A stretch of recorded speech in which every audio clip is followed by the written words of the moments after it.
Hey, Gaurav. Welcome to Disorganized Play. Aha, hey Don, thanks for having me. It's great to be here. This is the closest we can get to 1920s swing. It's not really a song we're doing, though. I thought we were doing a song. Well, I thought we were too, but I guess it's not going to work, eh? All right, well, you're disorganized, and I'll be the play. Hi, everybody. And scene. Okay. Let's never do that again. Okay. How's it going, everyone? My name's Dom Zook, and I'm joined today with Gaurav Galati. For Disorganized Play, no Tom here today. He is off working his little butt off doing Busy the acting Hollywood thing. boy. Yeah. So we're gonna do a little bit of a recap, and yeah, we are sort of matching. Oh shit. Yeah. Sorry, guys. So anyway, we're gonna talk. We're gonna give a little recap of last night's Iron Keep, and maybe talk a little bit about dealing with big bads in the various forms that they come in from a player's perspective, and I'll offer what I know from Tom's perspective, and then we'll talk about fun leveling up to level 6, which all the players are going to be leveling up. Yay! So and we'll have advantage on HP thanks to you guys. It's true. So let's see. So.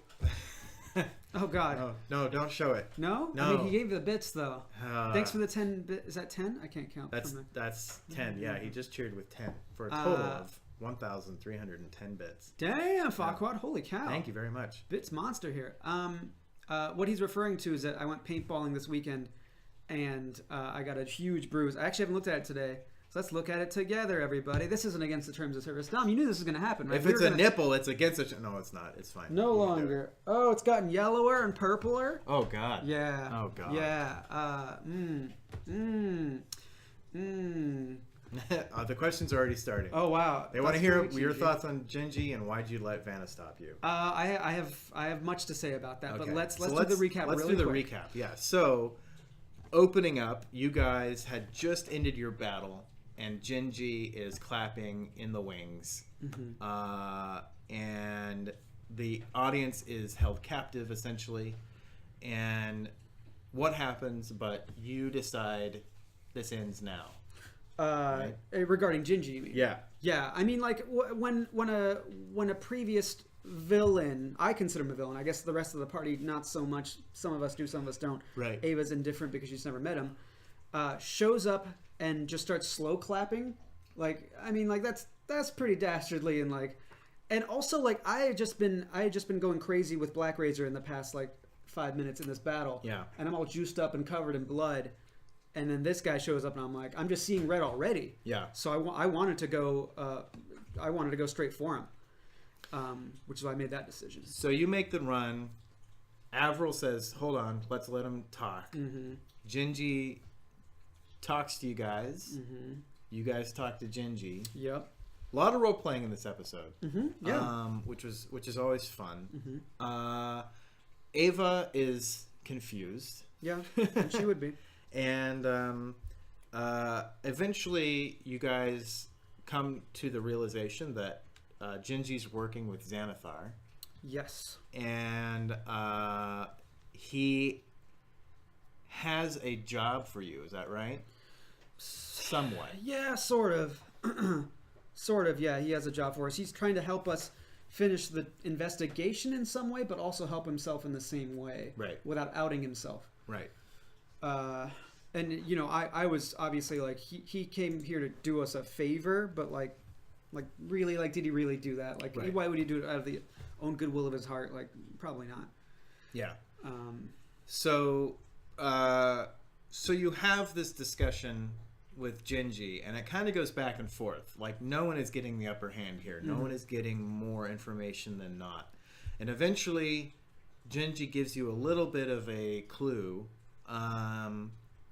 for the next stage for you guys, right? Well, but before, I think it was before that it might have been Avril, Havana, mentioned that he already owes us a favor, which is that when we last met Gingy, we freed him from captivity, but he also tricked us into sort of doing it, I guess, in a way to make sure that we don't, like, trick him and kill him. Right. understandable, I guess. But he said, as a thank you for letting me go, I will kill one person for you. Right. That's just right. call my name at the next full moon at the top of a hill or something like that. And I didn't forget about that. There hasn't been a moment where that's been necessary. And like also like, who do we want to kill? Like we're not assassins. I mean, Havana's sort of an assassin, but like not even in that sense. You know, we're not murdering just for funsies. Right. And so that was brought up, and he's like, "Oh yeah, I do have to kill somebody." And I'm like, "Well, what if?" I mean, everyone's like, "We don't have a name," and I'm like, "I have a name. I have a name. What if you just tried to kill me? Right. What if you just tried?" That was a big moment. Yeah, you just tried to kill me. Let's just have it out 1-on-1, me and you. Best man wins. And that made everybody pretty upset, which I wasn't expecting. Yeah, that was a hell of a baller move. Yeah, I thought so, but my party did not think so. They were very upset, which I guess rightly so. That I'm sort of wasting a murder. I'm not really wasting it, but like, do we really want some assassin to kill a guy for us that we can't do ourselves? Like, we're not those kind of people. So that's why I wanted to get a guy who's just making poisons off the streets, and also the guy who killed my dad off the streets. Right. And so that's when the second battle started, where he was like, "Okay, roll initiative again." And once again, Avril got first, which means that she had a chance to defuse it once more, and she did. Just before this, though, he revealed his true form, I guess, which I did not know about this at all and did not see it coming, which was very cool, where his like face opened up and he had like this gaping maw. And so that frightened me a little bit. What was that all about, I wonder? Yeah, I was all hopped up on black razor juice, so I was just like, let's go. And then like I was the only one who failed a saving throw and then fell down. I was like, oh no, this is a bad start for me. Right. Yep. Anyways, yeah, so then she diffused it once more and he agreed. And then next time we make a decision like that, it's be unanimous. Fine, totally fine. Yeah. Then he gave us the name of Fire Splinter Steel and said, go seek him out. He sort of said he was implicated somehow, but not really. Like, I guess we didn't ask enough questions about Fires or what we should do, but basically he gave us that name, and we just thought that was the guy. That was the guy we need to track down, and he's probably involved. Then there was a commotion outside. We went to go check out, and this dude was outside. I guess he doesn't actually look like this, but this is the miniature we were using. So he was causing all sorts of ruckus outside, and it was the big roach monster that fled earlier. And there was the city guard was fighting him. He was stitching up people's faces, and a wizard was fighting him. A wizard we never got to meet. He got killed in the battle. Yeah, which was sad. I mean, maybe it was an important character now, but we don't know. Oh, he was important. Oh, cool. Yeah. Have you heard of Mordenkainen? Oh yeah, was that him? That was him. Not that great then. Yeah. A bunch of bugs got him. He's all right. He wasn't prepared. Right. So you guys have a long drag out fight with the cockroach beast and his minions. Yeah. But you eventually get the better of him and take him out. Yeah. Save the city. And not before it causes a lot of damage. Sure. But the town guard go back into the theater to try and help those people, and you guys go about your way and sneak away to go find this guy. Well, let's not forget that how it ended was a tidal wave from the heavens. Sure. Because of Ava and her goddess Shasharla or Basharla or Barfshala, or it keeps changing like the flow of water. Right. Tom was using a lot of stuff from Tome of Beasts, which is a Kobold Press book, which is awesome. It's a really good book. Tome of Beasts, not Tomb of Beasts. Oh, that's right. It is Tome of Beasts. Tome of Beasts, yeah. Ruckus People. Oh, yeah, you did catch that, didn't you? That I said Ruckus earlier. At least you didn't directly kill any bystanders this week. Yeah. I mean, you fired arrows into the crowd. I fired it at the guy. I hit him. Yeah. It was the chat unlock that saved y'all last night. Oh, yeah, Divine Intervention. So thank you. Thank you for that. Thank you for that tidal wave. I don't know how, like, he didn't say how much damage it did or anything, but, like, it didn't look like it was weakening from our strikes that much. We did quite a bit of damage to it, but I'm glad to have the help of washing away those bugs. Yeah, I think you did. I think you guys did okay, but it was definitely that tidal wave. And then Ava had the talk with Basharla Kasharla, Susanna Bazana, and got the mission to eliminate evil in the world. Sorry. Oh Lord. That was really loud. I'm so sorry. To eliminate evil Yeah. from the world, right? Right. Without any real specifics. Cleanse the world of evil, which, she was very excited about. We're like, that's very vague, and There's a lot to go around. Waterdeep alone will need some deep scrubbing. I don't know. We'll work on it. So that was a big thing. So Ava's got somewhat of a mission right now, which is good. That gives Megan a little bit of a purpose for Ava, who's sort of just been flitting around you guys. Yeah, I really want to get an arc for her started in the next few episodes, just because like she has been like off to the side a little bit, and I feel bad as a player and a character. I think that she needs some time in the spotlight, because Black Razor will always be a thing for the next few months at least, and I don't want that stealing anybody's spotlight. Yeah. Just wipe out all life everywhere. So Ava's got the Ultron protocol. Job done. Right, yeah, Thomas, let's just do that. Start at Fazul and work your way to Manshun and keep on moving. I don't get that. What is that? What's Fazul? Fazoli's? Did you guys ever go to Fazoli's? You know what Fazoli's is? It's a restaurant. It probably doesn't exist anymore. No. It's a great restaurant. It's like Olive Garden, but even cheaper. Yeah. Pretty good, though. I'm sure that's what Christian's Who's been to Fazoli's? It's delicious. Start there. BSP knows, yeah, Fazoli's. Yeah. Well, he also is in Louisiana and understands those things. Those are the big baddies. I forgot names. Oh. We should call up your buddy Ed and get some backstory. Mr. Greenwood. Ed Greenwood? Yeah, we talk. No big deal. Yeah. No big deal. We talk. They just game together. So anyway. The head of the Zentarum. Oh, shit. Yeah, there you go. Spoilers. I shouldn't know that. There you go. You guys just need to team up with Xanathar. And then I mean, that. So we're slowly getting involved. So we went to go after we got clear of that battle. We went and we used I Know a Guy, where Avril knew someone who knew someone in where Fyrus Wintersteel, the man of interest, lived, which was Milton, the lobby attendant or whatever it was. We went there and zoned to truth, asked him a bunch of questions, didn't get much out of him, and I don't know if that's not because we didn't ask the right questions. That's what it felt like. But he, what did he tell us? What did he tell us that was important? Someone was stealing books related to the cult that we mentioned, the cult of Asmodeus. Mm-hmm. So we have two names, two regents who could be involved somehow, and that's pretty much all we got, really. Yeah, it was a weird kind of discussion, and the question kind of came up whether Gingy was throwing you on a wild goose chase or not. I definitely thought so after the fact. Yeah. But yeah, there was a bit of a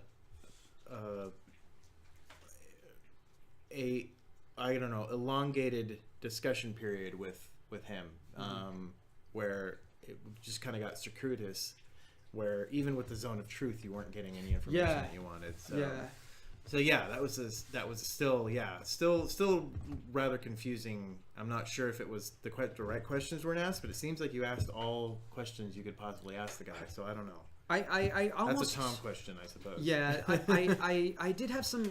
I was going to question him about White Dove, Airy White Dove, who he sort of is in love with, which is the female counterpart in that play. And I thought maybe that would have led somewhere, but it didn't seem like it was going anywhere.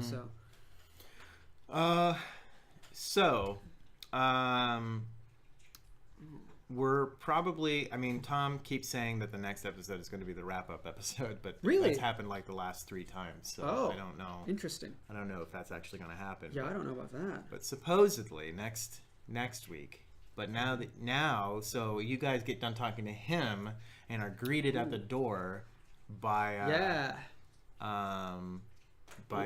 by some guard that works for Xanathar. Yeah, some pierced guards, giant guard holding Milton by the neck and inviting us. I guess not inviting us, but I mean it's 4-on-1. We could probably take him if we really wanted to, but I'm kind of curious. You don't know who's behind him. Oh, sure. Yeah, absolutely. So that's the recap. And what? That's a good question, Gothsteady. You guys are asking good questions. Yeah, BSB. I will get to that question and the one you asked previously in just a moment. Better big bad, Gerald. Gingy, better at playing a big bad. Oof, that's tough. Yeah. Yeah, they're both really good at it. I mean, honestly, I couldn't ask for two better GMs for that sort of stuff. They're because the thing with Jordan and Tom is that they think about the motivations of their bad guys so much and where they're coming from that it's Oh, Tom's here. Oh, hey, Tom. Negative information, still information. You're right. It's true. Hi, Tom.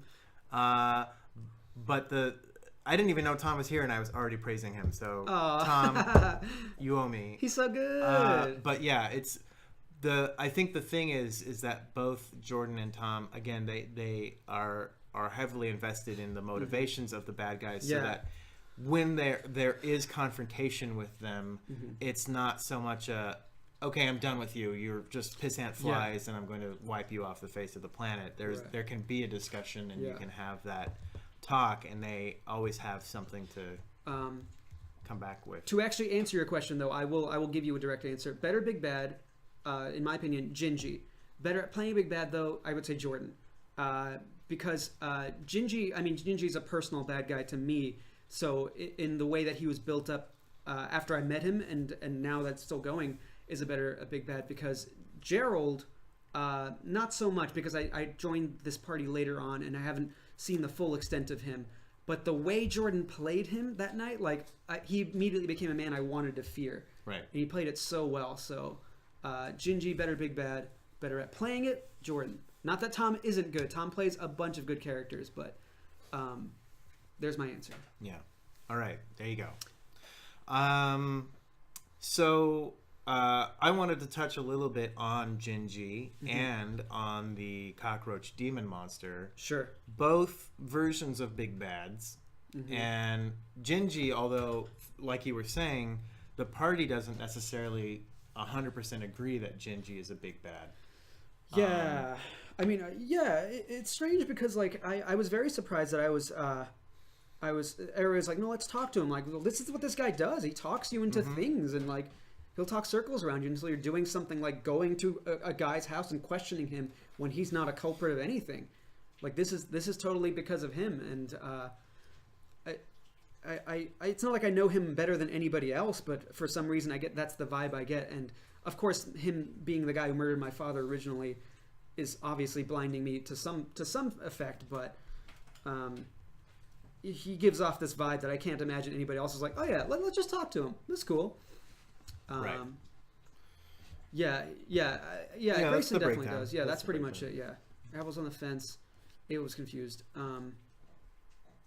I think even Avril is not really on the fence. I think I think she believes that Gingy can provide useful information, right? And she understands the bad he's done, but I don't think that she cares to do anything about it. So much. To answer your question earlier as to when I saw Gingy and attacked and Avril stopped me and why I did stop, it's because I don't think he's at that point, or I don't know if he'll ever be at that point where he can knock down his friends to get to what he wants. And he was just seeing red at that point. So seeing someone else come from him that's a friendly, saying like, calm down for a second and listen. Especially someone who he's, technically married to. Right. It was a moment where I had to be like, yep, I have to. He would stop. He wouldn't just barrel through his friends to get to a revenge kill. Sure. Right. Right. He has to listen to reason at some point, and he's not that far gone, I don't think. And I don't know if he ever will be. I don't know what the long-term effect of Black Razor is going to be on Thawne, but right now he is getting more aggressive, a little more nonchalant about just killing people. Right. But he still has his morals about him, I'd like to think. Tyler's watching Trump SC right now. That's my boy. Yeah. That's BOT. Anyway, it's interesting you bring that up, because on Wild Cards, I had a similar situation where I got tired of talking with Gerald and I decided I was going to blow him up. Oh. And right. What I knew as a player was that I was very likely dooming everybody in that regard. And But what I was getting was that everyone was sort of like, we can't deal with this guy. Right. It was to me, it felt like there was a bit more of 100%.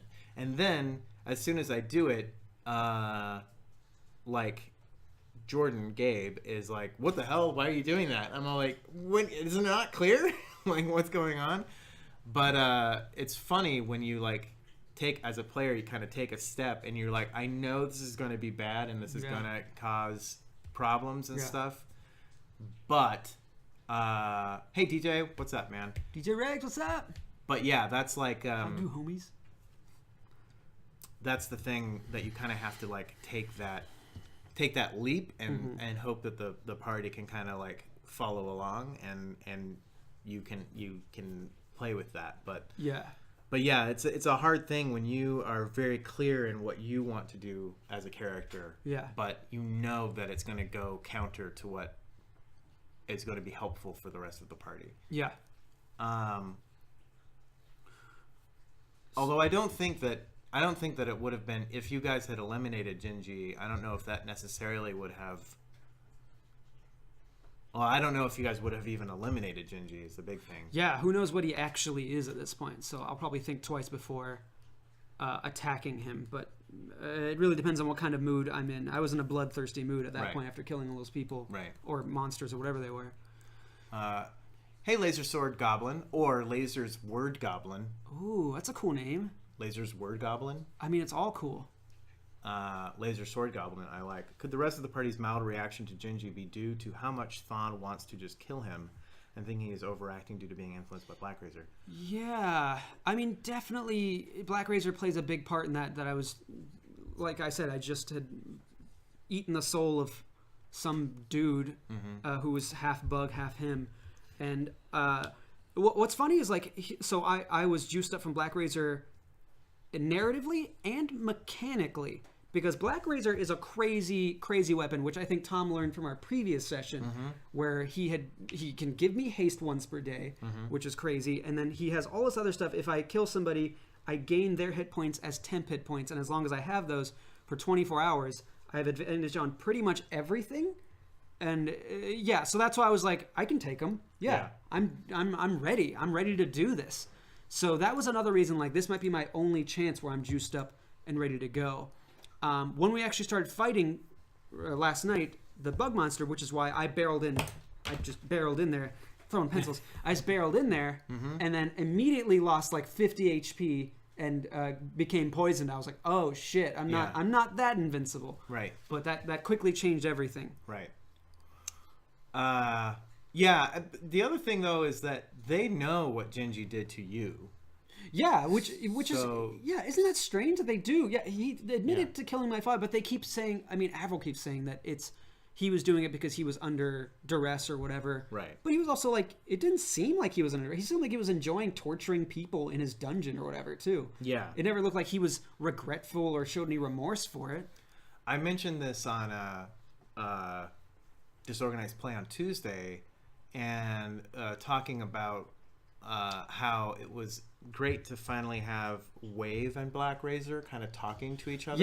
Yeah. And it was great. We had a brief moment where Gingy, Wave, and Black Razor were sort of all commiserating. Yeah. I wish we had the third one. There's a weapon called Whelm. Yeah. Yeah, and it says well, you would have had Whelm had Paladin over here agreed to. Despite its nihilism, Black Razor feels a strange kinship to Wave and Whelm, two other weapons locked away under White Plume Mountain. It wants the three weapons to be united again, wielded together in combat, even though it violently disagrees with Whelm and finds Wave tedious. That's so cool that there's three sentient weapons that are like friends, but also like not enemies, but like they butt heads with each other. Did Gingy used to be buddies with Sir Eldrick? Maybe. I don't know if they've been buddies, but I don't know if Sir Eldrick is as old as Gingy. No, that's probably not true. Sorry, what was the question we missed back there? There was one just above. From Goth Teddy? That one? You guys are down about half strength. Yes, BSB. We were pretty weak. I had only 12 hit points, but I had 84 temp hit points, which is why I was like, let's do it. Right. Oh, I'm actually, because I was listening to Experience Pointers. Cool, thank you for listening to Experience Pointers. Goth Teddy said earlier, which in-party conflict do you think is most likely to arise in a PvP situation? Well, I would have said me and Grayson were kind of butting heads before, where he was trying to stop me from killing people. But now he's a Paladin of Redemption, so I don't know if he wants to redeem me as well. Yeah. Which I'm fine with, because I don't plan on having this dark sword the whole time. This is just a means to an end to me. And I did it to, like, everybody forgets I did it to save Tack's life. I didn't do it because I wanted power. Right. Like, the power is a great bonus now, and I'm clearly, being seduced by it, but I did it to save someone's life. It wasn't for the power. Right. So I think it's interesting just that the last game last night had such a different. You had the different sides of a big bad.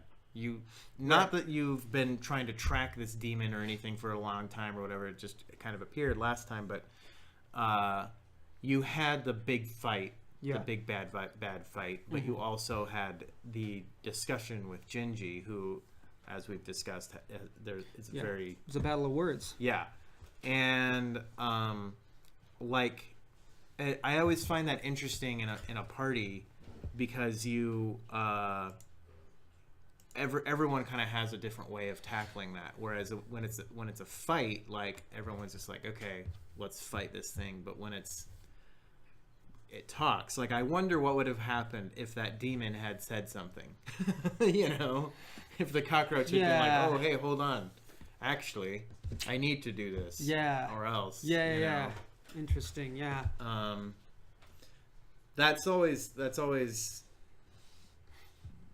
for me, kind of moving away from the murder hobo kind of feeling where everything deserves to die. Mm-hmm. That's not me or the party.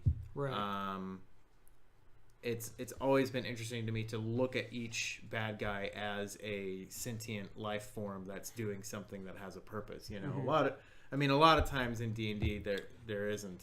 You don't have that. Like, there's no reason to try and do that. But who was the bad guy? The first bad guy that we fought, that we killed for Gingy. Starts with a B. I can't remember his exact name, because we only met him once and we fought him. He was the one who turned everybody into.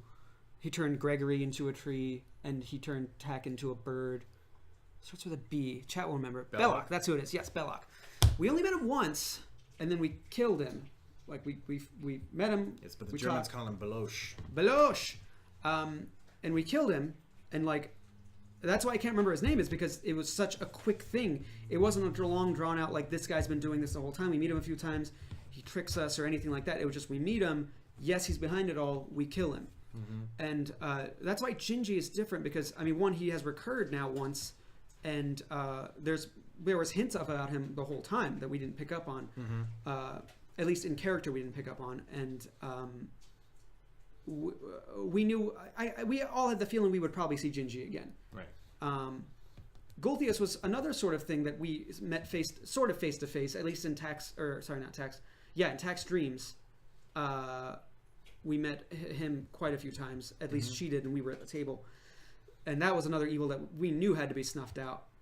But Gingy being like a physical presence and also returning at a very odd time in that theater, seems odd that he's been maybe tracking us this whole time. Right. So there's more to him than we know. And now that he's sort of involved with Xanathar, who we're going to meet next week, hopefully, I assume. I'm curious to see if Xanathar is going to be a threat to us, or is it going to be like almost another client or something. Like, I wonder what he's like. Right. I'm very interested to see how Tom plays. Right. Xanathar. Yeah. You guys keep getting deals made. Oh, you're right. Yeah, Thomas. I thought they were in the same party back then. Tom gave Jordan a list of his party members. One of them rang a bell. Yeah, Gingy was one of his party members, I believe. And that's right. Yeah, that's right. Interesting. Do you think Black Razor would still be the Warden's key if it was purged of the corruption of Golthius? I believe so, because... Well... Wait.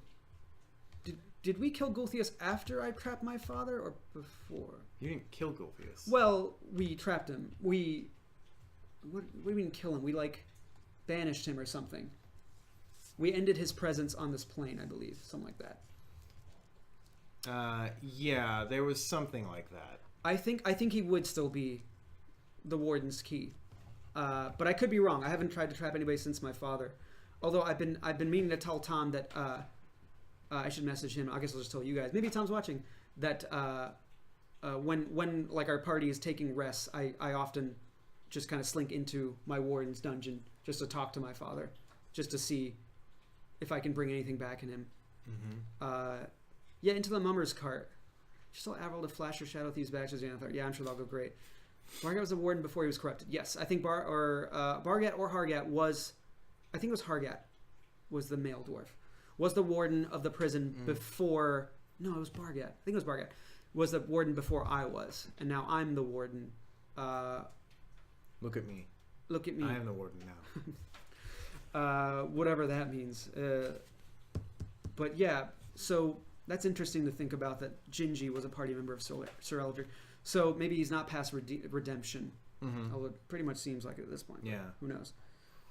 So that's that. So I'm interested next week. We'll talk to Tom about Xanathar, and what that might be bringing into the party for Wednesday, and how you guys are going to proceed and eventually make it out of Waterdeep, I imagine, but I don't know how that's going to happen at this point. Mm-hmm. So we got about a half hour left, so let's talk about advancement. Mm-hmm. So everyone in the party advanced to level 6, mm-hmm. and you are now, if people don't know, in Xanathar's guide there's a Horizon Walker subclass for the Ranger, which you had picked long ago when it was part of Unearthed Arcana, mm-hmm. and but now it's been codified into an actual book. Right. So what does a level 6 Horizon Walker look like? What does that change for you? Well, even before that, so the major changes I can remember from Unearthed Arcana to the actual book is that there's a thing you can do as a bonus action every turn that gives you 1d6 extra force damage. That's bumped up to a d8, which is great.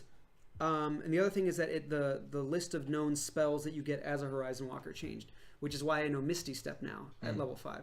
So Misty Step, it used to be Protection from Good and Evil. Now it's Misty Step, which makes more step because it's a little more portal focused and stuff. So I'm actually, I might take a little time and look at my other options into possibly multi-classing him into something else now that he has a great sword. So maybe like a ranger fighter or something. Mm-hmm. I'll have to look into that. But moving forward, but also like the whole thing is with Black Razors, I don't plan on keeping him forever. Right. Who knows if that's going to end well with me? But I mean, I could always get another great sword afterwards that isn't that. Right. No, Misty Step not as a bonus action. It's just a known spell that takes a spell slot. So it is a level 2 spell, I believe. So I can do it as a. I think it is a bonus action though, as a spell, I believe. I could be wrong. We are eardrum piercingly aware that they level up. Yeah, Havana was super excited about that. I warned everyone. They just were like, whatever. And then they held it all closer to their ears, and they're like, oh no, you were right. Oh, fudge my ears. So where do you think Thon goes from here? You did not get to exact your revenge on Gingy. Mm-hmm. What is your focus from here on out? I think my focus now is just survival, and also I think I can't remember if Tom said that we did or did not raise enough money to pay for this operation or ritual that's going to happen in a few months for my dad, mm-hmm. which means I'll have to come back here at some point. But right now it's survival until then, and survival for me means eating 1 to 2 souls every couple days, mm-hmm. so that I don't tempt Black Razor with my own soul. So adventuring further and also helping my friends, helping Avril with her Thieves Guild, and also Ava is about to start what seems like to be some sort of quest, and I'm curious to see where that goes now that we've had literal divine intervention in front of us, and like we've seen Torm do stuff, sort of like we've been blessed and stuff. That was more Grayson channeling Torm than anything. It wasn't Torm showing up and stabbing a guy in the back, which is sort of what happened last night at this tidal wave. So it's a little different now that we have literal divine intervention, which makes it seem a little more important than it was before. So, yeah, it's similar to how I like kill people to consume their soul. Batman doesn't kill people; No, just brutally maims them. Similar to how I like Black Razor and Wave and Gingy and stuff all sort of having this past. Well, that's a great idea.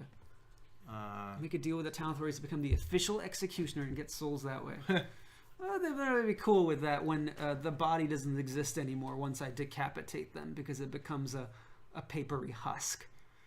I mean, it saves them room in their pocket dimension graveyard, right? Mm-hmm. I guess. It's interesting. That's interesting. I don't know if I should stay in town much longer. Yeah, you might want to leave. Yeah.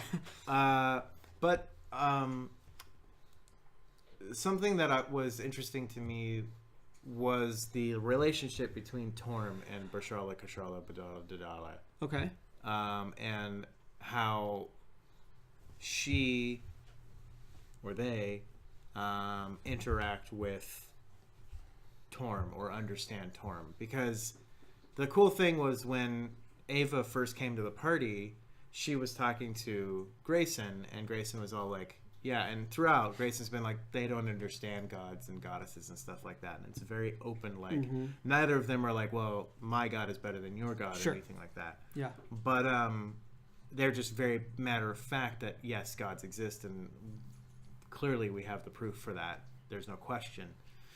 But I wonder, like, if Bashala Kashala Badala is interested in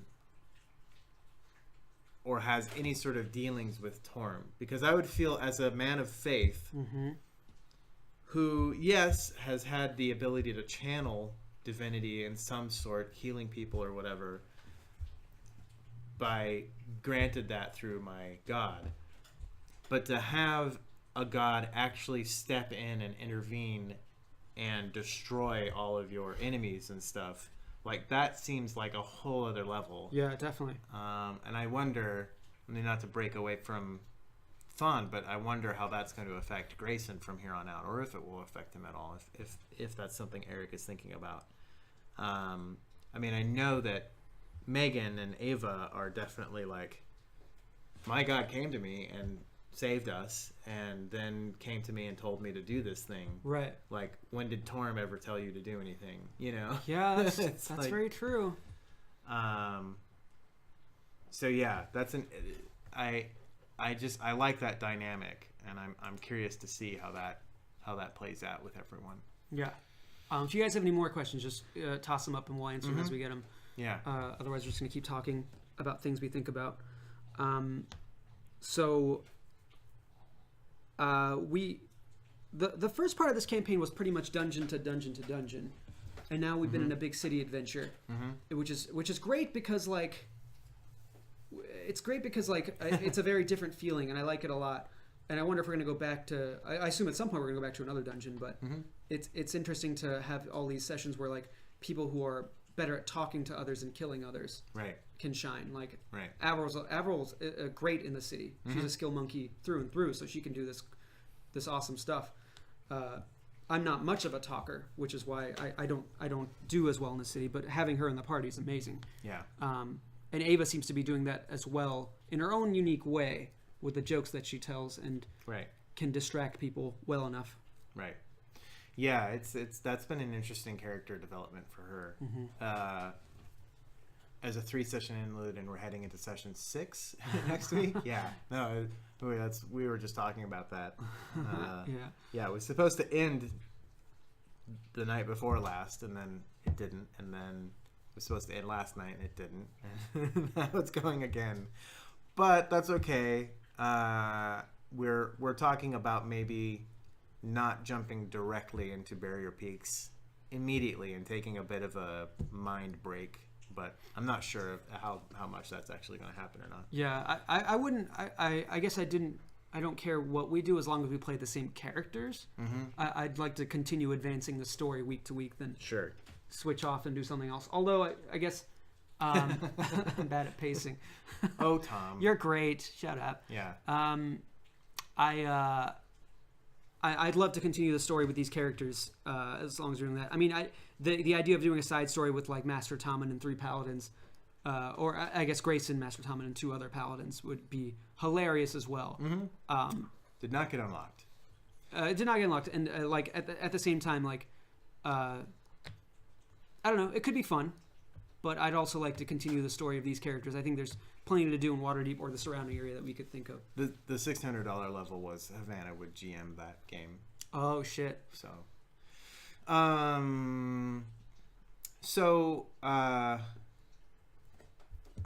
what was I going to say?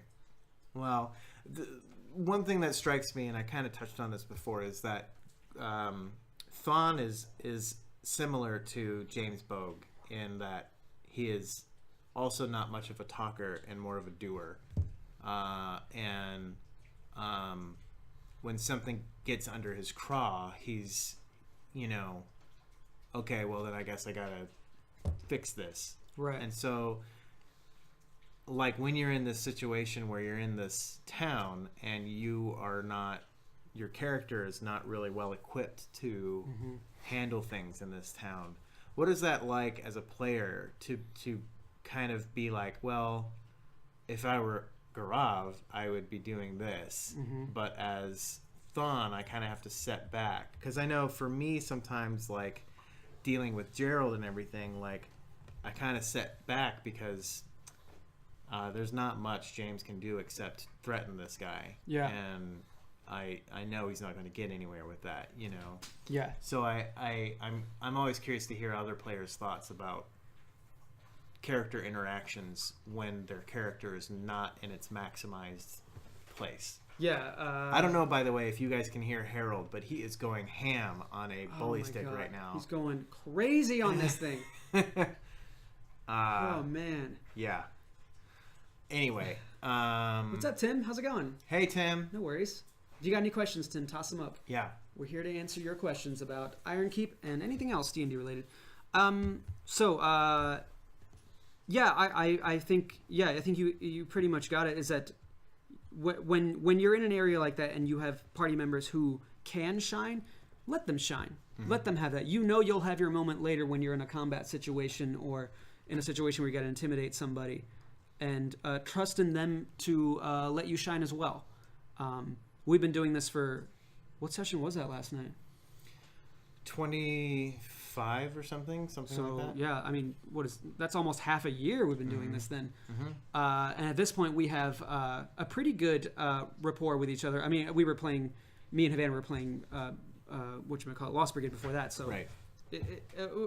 We've got a good setup here where we know when to do what we're good at and when to take the back seat.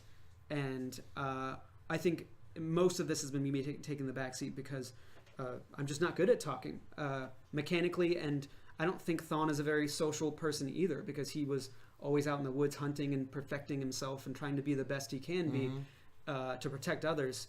And that's why he kind of steered away from using his actual name, because his name, he obviously has a last name, but he doesn't want to use it because it makes him closer to the people that he wants to protect, and he wants to keep that away. If he could wear a mask and it would mean anything, he could, but there's no word doesn't get around that fast, so he's not too worried. But yeah, he likes to distance himself from people that he's trying to protect, save for the people in his group who he has to trust to protect him as well. So yeah, sometimes you take a back seat and just you just got to know when to step forward and say something when it's your moment, and hopefully you just know. Right. Hopefully you just know. I don't know if there was a moment yesterday, other than the very start, where I was just yes, I'm going to aggressively attack Gingy unless someone stops me. And I knew as soon as someone did try to stop me, I knew I was going to stop. Unless they said something crazy, but like, yes, Avril standing in front of me saying, no, stop. Yes, I'll stop. But if he kept on taunting or mocking us, which he did, but no one else seemed to take an offense to it, I once again had to go forward. And then we rolled initiative again, so I did try my best to do what I would have done as a character. What did BSB Care say back at there? So you guys mentioned how you view the use of big bads. How would you run a big bad in your campaign? I know Gaurav did one his own game with Strahd.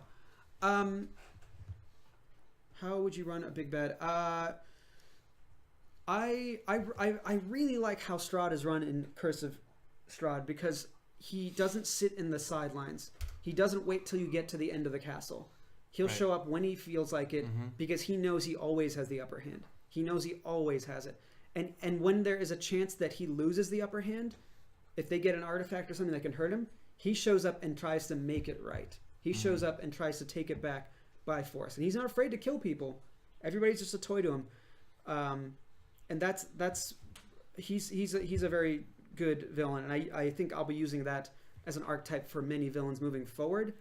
But there's also something to be said of like a weaker but more powerful villain. One that's not like physically or magically adept, but he has a lot of like people around him to keep him protected, like an unruly king who's just like mad with power. Him in a room alone, you could take him out easily, but because he's under lock and key for so much of his life that you would never be able to get close enough to do any harm. But he can harm you from half a kingdom away. I like the villains.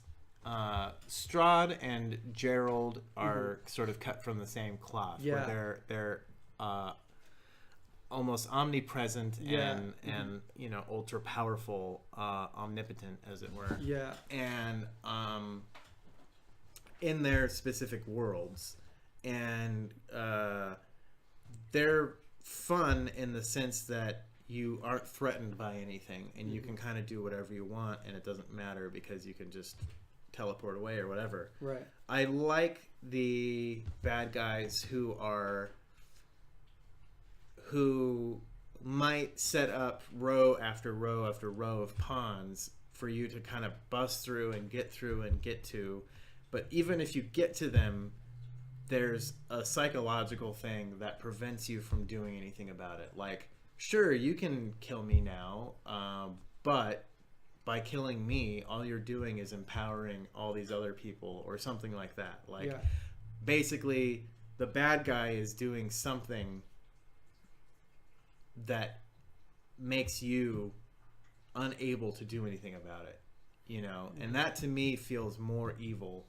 I feel like they've been exploring that sort of with the Marvel, the Netflix Marvel series and stuff. They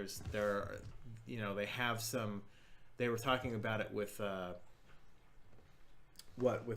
hand and stuff like that, where they're like, yeah, we've done some bad things in the past, but if you eliminate us, then you're opening the door to all these bad things that we've been keeping back. Right. And that to me is the catch-22 scenario. I like that. I mean, I haven't really ever run anything like that, but that would get my goat as a player. I would have a really hard time with that. Tom said something. Yeah, he thinks you guys should have a condensed list of clues or a master list of evidence that you have in order to make the mystery less. Interesting. Master list of clues. I guess we just don't know what is and what isn't a clue, so it would just be a big list where we cross things off, like this isn't important or something. But that's not a bad idea. It has, from the sidelines, from like watching a whiteboard almost. Yeah. I think even Tom and I talked about a whiteboard, but having started playing D&D since watching Iron Keep, I try to explicitly track quest lines. Yeah, that's one of the nice things about like World of Warcraft, is that you have a very specific list and a very specific task for anything, and you can just track it and then it's done. it's difficult. It's really difficult when you're dealing with a mystery.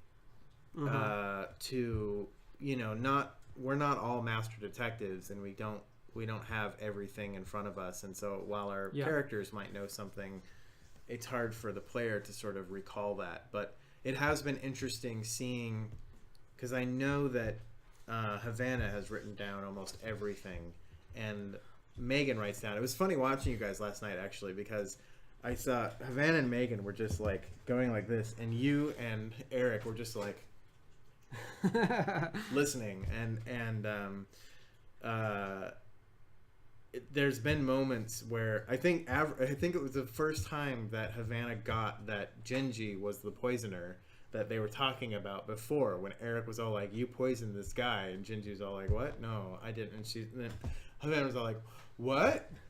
Poisoner?" And like, meanwhile, chat got that like 5 sessions ago. Right, It was all like, it was just Genji. That's the poisoner. Everyone knows. Yeah. But it's interesting to watch players kind of dealing with that, and as an audience, you kind of go like, "Well, this is obvious. You've run into this." But it's just like in real life where you'll be like, "Sorry, did you have something on that I just scrolled by?" I think so. You going down? You going down?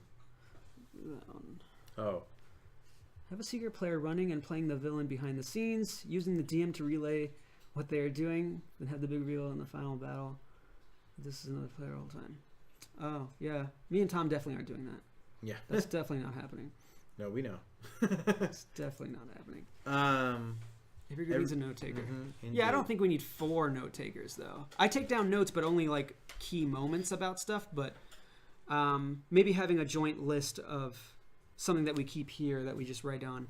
Maybe get on the Slack and share. That's not going to happen. No, it's because, never going to happen. It's like me sometimes and Eric sometimes. Megan oh, well, Megan's on there. Yeah. Havana almost never. Yeah, you're going to be lucky if you can get her to use the Slack. And Tom's very busy as well. I also thought that we had a peek back behind the curtain, if not more of a glance, so we can easily. Yeah, I mean, yeah, exactly. Like, we're players at the table, and we go. You guys get a Tuesday and Thursday of oh, Harold. Yeah, get him water. He's a thirsty boy. You guys get Tuesday and Thursday of Tom's thoughts behind the scenes, so you all need to get together and do a recap of what you know is my thought. Oh, yeah. Maybe we meet earlier. Not to delegate a note taker. Yeah, I think you're right. I think we definitely need to do more, maybe before the show starts. We just spend 30 minutes talking about, like, what do we know? What do we know and what should we do next? Is it not the DM's job to take all the notes, or is the DM's job to direct the path? No, the DM has the notes. He's relaying information to us, so we should take our own notes when necessary. Recap, review, or clues and evidence. Yeah. Typically get together while you're eating to go over what happened over the week prior. No, because people arrive here like 15 minutes before. Yeah. I got here super early yesterday. I got here like 6:30 or 6:45 or something crazy.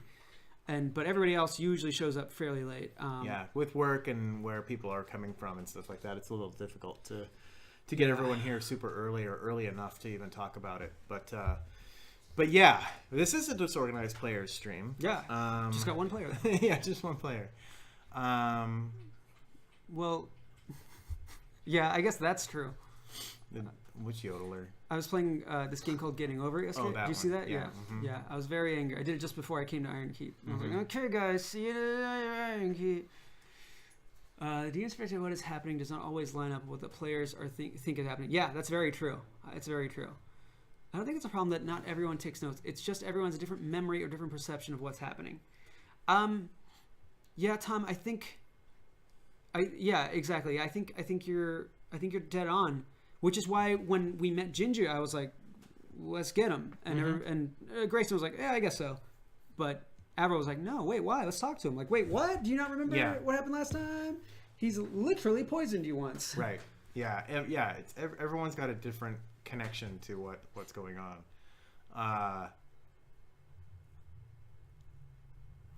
Right. Right. Yeah. Yep. Yeah.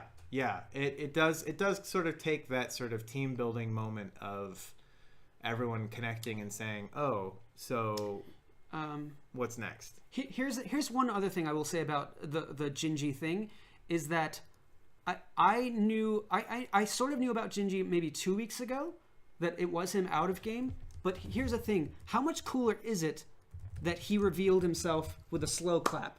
Yeah, and it was just like we hadn't talked about him for a while. And he just showed up, and you said it was Jinji, and we were like, "What the fuck?" How much cooler is that compared to us being like, "Oh, that's Jinji"? Mm-hmm. Like for a TV show, we're essentially making a TV show, so it's much cooler to reveal when someone shows up, and we're just like, "What?" Right. Than like, "Oh yeah, of course it's him. Yeah, we knew that the whole time."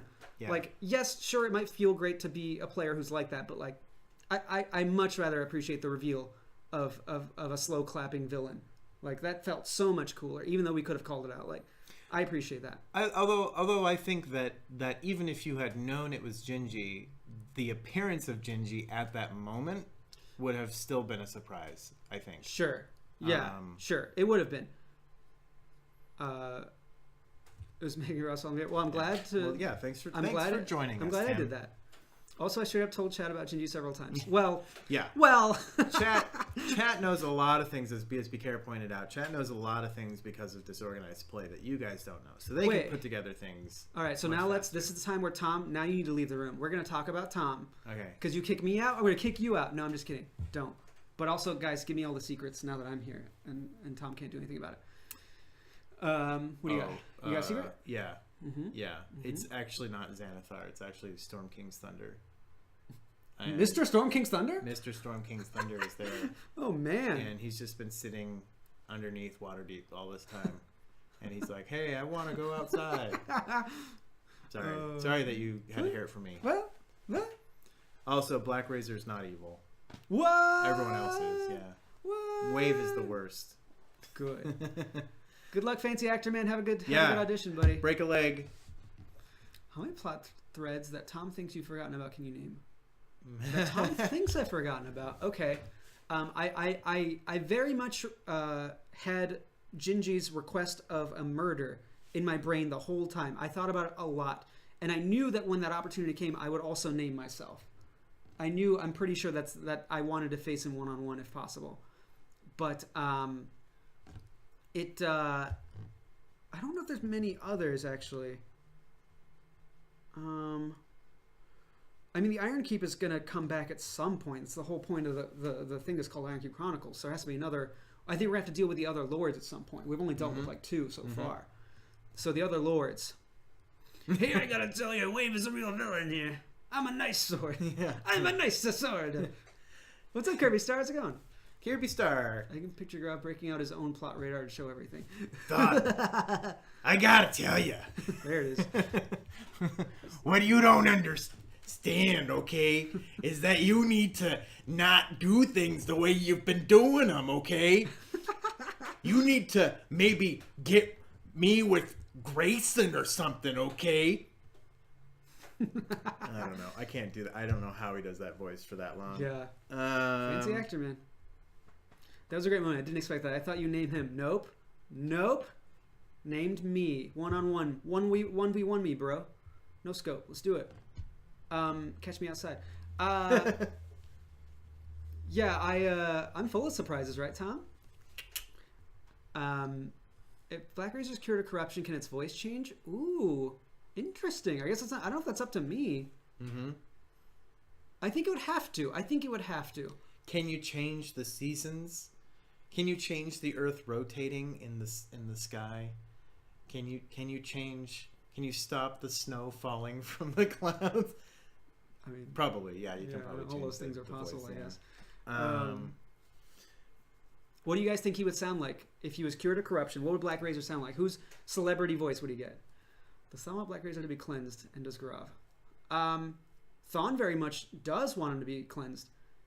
I am not sure, because I like the juxtaposition of him trying to be a good guy. Hulk Hogan, holy cow, double Hulk Hogan. Bye, Tom. Richard Simmons. Does Thon use Black Razor to shave? Nope. We can get. He has a beard, so he doesn't shave. What are the limits of the magic and Iron Keep? Oof. I don't even know that, actually. I don't know the answer. That's a Tom Lommel question. Thanks for taking over today. Great discussion. Thanks for letting us do this, Tom. Oh, Johnny Bravo. That'd be cool. Boy, Come on, you want to do something? We don't need souls anymore. How about some ladies, though? Yeah. That would be great, actually. Me as a player, if he loses all these awesome, cool mechanical things, I'd be pretty sad because it's pretty dope. I'm not lying. It's pretty crazy. If you look at, if you guys have the DMG, it's on page 216, Dungeon Master's Guide, under Sample Sentient Items, Black Razor. Check that baby out. No one should have this weapon at level 4. This is Crazy Town. Yeah. Crazy Town. Yeah. Rodney Dangerfield. That'd be kind of funny. But as a player, Thawne very much wants to. He wants to get his dad out, have his soul restored, wants to leave this behind. He wants to be a folk hero of the greater land if possible. As a player, I'm unsure. I want to see what happens in the next few months and if he actually can be redeemable, depending on what happens. I mean, it's like 5 months away that he has to stay alive. How many souls is that? It's like, is that 30 times 5? So 150? No, one. Is that 150? 30 times 5 is 150. So that's around maybe like 90-ish souls to keep him satiated. So like, what do I do? You know, like, yeah. Do animal souls count? Animals have souls? It says, I think, explicitly what souls count. Its purpose is to consume souls. It doesn't care whose soul it eats, including the wielder's. The sword believes that all matter and energy sprang from a void of negative energy and will one day return to it. Black Razor is meant to hurry that process along. It does not say humans. We were talking about this, as BSBCare points out, on Tuesday. Really? Yes. Ah. 2 souls a session, 4 sessions a month, 5 months away. It's about 40-ish souls. Okay, cool. That's a little better. Did you guys come up with an answer, or can you not tell me that? Or okay, cool. Yeah, I'll just go outside and like, whose cat is this? Cigar! Yep, we talked about that. All matter. There's your answer. Yeah, all matter. That's true. It does say all matter. Well, there are things that do not have souls. Yeah. And there is essentially, because I think it says in here. Only the souls of a creature with int score above 3, or 3 and above. Interesting. I think cats have a 3 actually. So I'm gonna be a cat hunter from now on, guys. So it slays the creature and devours the soul unless it is a construct or an undead. It says creature. Yeah. Cats got souls too, but they gotta pay. They gotta pay with their life. We shouldn't talk about this anymore. Oh no! Phil only has about 1/3 of his soul left. What? So he probably wouldn't satisfy. Oh boy. He's made a lot of claims about just eating my soul, and also about becoming one with Grayson. Right. Which I'm like, hey guys, come on. Yeah. Although it doesn't look like he's gonna accept that anytime soon. Watch. He accepts it, and suddenly Black Razor turns into Whelm, and everything's great. I'd be very angry. Cats have 9 souls. Yes. They have to kill a cat 9 times. 1/3 of Bargat, 1/3 of Black Razor, 1/3 of Avril. Ha! I got no soul left. I got soul, but I'm not a soldier. No. Jellicast, what's up? How's it going? Hey, Jellicast. Well, you're just in time. Our hour is up. Alas, we cannot continue talking for much longer. It's probably true, Thomas. I do snuggle with it. Right under your bed. Well, you do leave it in like other people's rooms to report on what they. No, it was in my room. And they went into your room. Yeah, right. Anyway, we must depart. However, Gaurav is going to go straight into his stream shortly after this. So I got to drive, so maybe in like 30 minutes or something like that. Yeah, we'll see. Sorry, Jolocost. I'm sorry about that. Just watch the VOD. Catch the VOD, You can get through most of the VOD before Gaurav starts streaming again. There you go. But yeah, go give Gaurav a follow, double GXG on Twitch. Yay! And we are back tonight with Crit Juice, which starts at 8 o'clock Pacific time, so that's about 5 hours from now. Then that's our another D&D game, and then tomorrow we are back with a Wild Cards, a Savage Worlds one shot. We're not 100% sure what Jordan has in store for us, but we are playing in something Savage Worlds. We don't know. So tune in for that. That's at 8 o'clock Pacific time as well on Sunday. And then 5 o'clock Pacific time on... sorry, I just said Sunday. Friday is that. And then on Sunday at 5 o'clock Pacific time is Tempting Fate. Doing Blood and Chrome. Pretty good lineup there. I know that Tom is playing in that. And... a few other people, some names that have not, if they agree, have not played yet on our stream, but are known to many people. So that should be fun. So thank you guys for tuning in. Disorganized Play. This is every Tuesday and Thursday, generally at 2 o'clock with Tom Lommel. He is the GM of Iron Keep Chronicles, our Wednesday night D&D show. Long running, I guess you could say. It's gone almost 30 episodes now. Dope. If you do enjoy this, yes, as Patreon. As Tom is wont to say, if you do enjoy this and want to help support the channel, keep our lights on, literally, keep us in the studio, literally. We are an independent channel. We rely on you guys solely to help us out and keep things going. So please consider subscribing to the channel or backing us on Patreon. We have some goodies if you back us on Patreon as well, and some other cool stuff. So thank you guys so much for joining us, and until next time, let's dungeon! Did it! So good. For Tom to do. I know.